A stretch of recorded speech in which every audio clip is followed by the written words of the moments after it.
नमस्कार,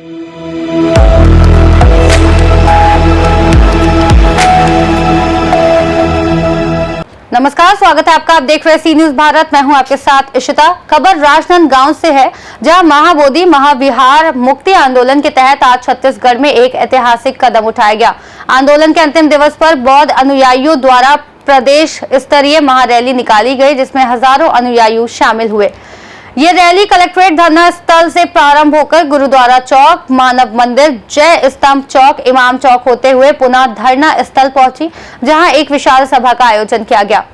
सभा के बाद आंदोलन के प्रतिनिधियों ने न्यायमूर्ति भूषण रामकृष्ण गवई, मुख्य न्यायाधीश सर्वोच्च न्यायालय, नई दिल्ली को संबोधित ज्ञापन कलेक्टर राजनांदगांव के माध्यम से सौंपा।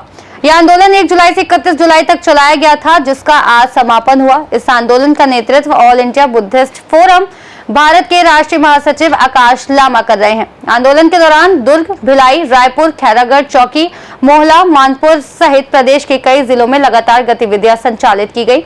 इस अभियान का मुख्य उद्देश्य बोधगया स्थित महाबोधि महाविहार को उसके मूल बौद्ध स्वरूप में वापस लाना है। साथ ही बौद्ध अनुयायियों को उनकी ऐतिहासिक धरोहरों पर अधिकार दिलाना है। छत्तीसगढ़ के विभिन्न जिलों से चयनित बौद्ध अनुयायियों ने इस आंदोलन में सक्रिय भागीदारी करते हुए शांतिपूर्ण, अहिंसक और लोकतांत्रिक तरीके से अपनी बात रखी। ये यात्रा ये मोर्चा कहाँ तक जाएगा? तथागत भगवान गौतम बुद्ध, बोधिसत्व डॉक्टर बाबा साहब अम्बेडकर, आप सभी मीडिया कर्मी को साधुवाद जो हमारी आवाज करने के लिए यहाँ पहुंचे हैं।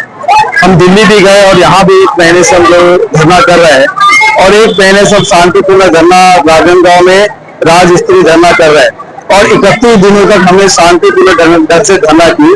और धरना करने का हमारा उद्देश्य ये था कि भारत में 6 धर्म है और 6 धर्मों के जो समुदाय के जो लोग हैं, उनका जो आस्था का जो केंद्र है, उन आस्था के केंद्र में उनके अनुयायी लोगों का प्रबंध है। जैसे हिंदू धर्म के तो मंदिर होगा तो उसका प्रबंधन हिंदू लोग करते हैं, जो क्रिश्चियन होगा तो उसका प्रबंधन क्रिश्चियन लोग करते हैं, जो मुसलमान होगा तो उसका प्रबंधन मुसलमान करते हैं, और जो फारसी होगा तो फारसी लोगों का प्रबंधन फारसी करते हैं, जो जैन होगा तो जैन का प्रबंधन जैन करते हैं। जो बौद्ध लोग हैं उनके बिहारों के प्रबंधन में गैर बौद्ध हिंदुओं का कब्जा है। इसलिए हम लोग ये प्रोटेस्ट कर रहे हैं और ये प्रोटेस्ट जो लड़ाई है अनवरत 134 साल पुरानी लड़ाई है। 134 साल पहले अनागारिक धर्मपाल जी ने ये लड़ाई को प्रारंभ किया था और लड़ाई प्रारंभ होने के कारण ये हुआ कि हमको महाबोधि महाविहार में पूजा करने की, ध्यान करने की परमिशन मिले। लेकिन 134 साल पहले गैर बौद्धों का, हिंदुओं का पूर्णतः उस पर कब्जा था। यहाँ तक कि हमको दर्शन करने का भी अधिकार नहीं था। यहाँ तक कि जो हमारी जो पवित्र बोधि वृक्ष है, जहाँ भगवान बुद्ध ने बैठकर ध्यान साधना करके ज्ञान को प्राप्त किया था, उस जगह में बलि दी जाती थी महंत द्वारा। तो अनागारिक धर्मपाल जी ने ये दृश्य को देखकर वो बहुत दुखी हुए, पीड़ित हुए।